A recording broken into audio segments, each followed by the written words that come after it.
Hey guys, welcome back to RishiVlogs and welcome back to another video.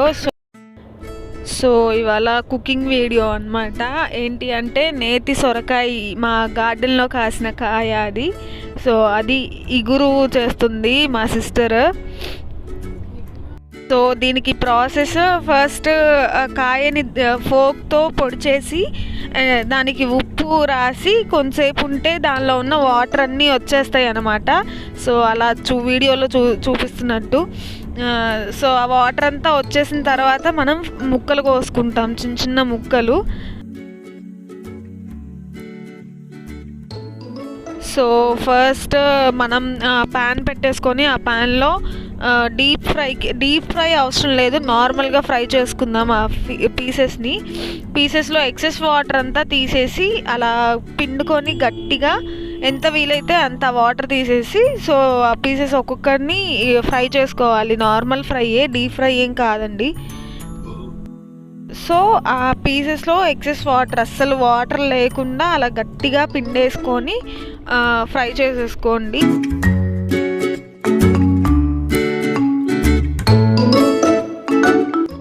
So ఆ pieces అనేవి golden బ్రౌన్లోకి రావాలి. ఇది fry చేసి ఆ ముక్క కొంచెం ఉడకాలి.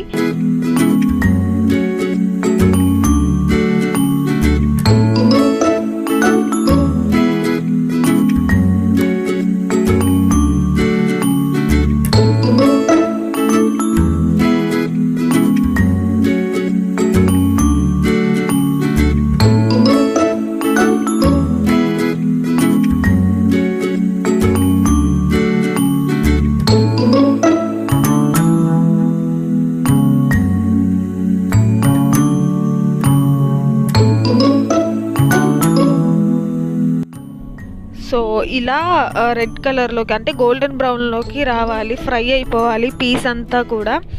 సో అప్పుడు పులుసులో వేసినప్పుడు అదంతా ఆ పీస్కి పట్టి కొంచెం టేస్ట్ వస్తుంది. సో ఫ్రై చేసేసుకుందాం. ఆ ఫ్రై చేసేసుకున్న దాన్ని ఒక బౌల్లోకి తీసేసుకోండి.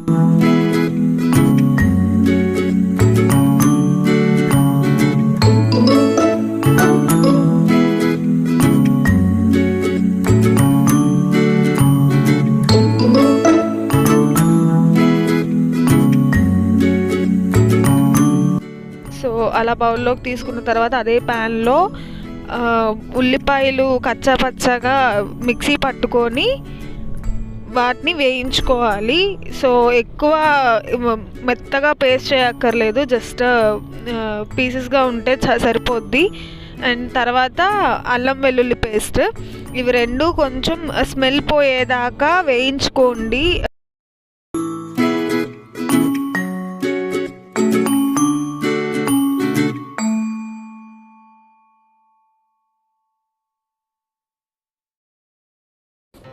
ఆ తర్వాత ఇప్పుడు కొంచెం పసుపు అండ్ ఉప్పు రెండు సరిపడా వేసుకొని ఆ తర్వాత వాటిని నూనె పైకి తేలేదాకా బాగా వేయించుకోండి.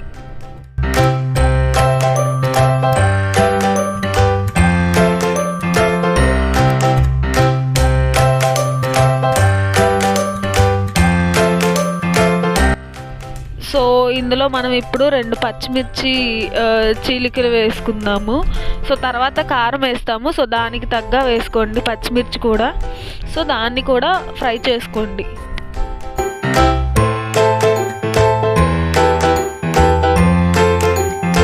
సో ఇప్పుడు దీనిలో మనం ఇందాక వేయించి పెట్టుకున్న పీసెస్ వేసేసుకుందాం. సో ఆ పీసెస్ వేసిన తర్వాత పేస్ట్ పీసెస్కి పట్టేలాగా ఒక 2 minutes స్టిర్ చేసుకోండి. అండ్ ఆఫ్టర్ దట్ మనం మూత పెట్టుకొని మగ్గించేసుకుందాము. ఒక 5 minutes పాటు మగ్గించుకుంటే సరిపోతుంది. సో మూత పెట్టేసుకుందాం. సో మధ్య మధ్యలో మూత తీసి కలుపుకుంటూ ఉండండి, లేకపోతే మాడిపోతుంది. సో ఇప్పుడు దానిలో మనం కొంచెం కారం వేసుకుందాము. సో మీ టేస్ట్కి సరిపడా, ఇంతకుముందు ఆల్రెడీ పచ్చిమిర్చి వేసాం కాబట్టి ఇప్పుడు కారం చూసేసుకోండి.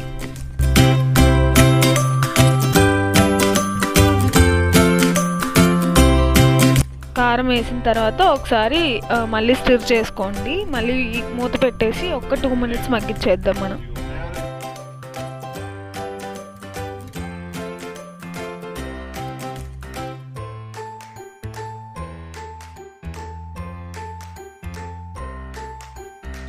సో మనం ఇప్పుడు చింతపండు పులుసు పోసేసుకుందాం. మనం మీ టేస్ట్కి సరిపడా పులుపు చూసుకొని నీళ్ళు పోసుకోండి. సో దాన్ని మనం ఇంకొక 2 minutes మగ్గిచ్చేస్తే ఆ టేస్ట్ అంతా పీసెస్కి పడుతుంది. సో మూత పెట్టుకొని మనం మళ్ళీ 2 నిమిషాలు మగ్గిచ్చేసుకుందాం. సో ఇంతటితో అయిపోయినట్టే. కాకపోతే కన్సిస్టెన్సీ చూసుకొని మీరు మగ్గించుకోవాల్సి ఉంటుంది ఇది.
సో ఈ కర్రీ చపాతీస్, పూరీస్, దోశల్లోకి, రైస్లోకి పర్ఫెక్ట్ కర్రీ అనమాట. ఒకసారి try it out. And thank you so much for watching.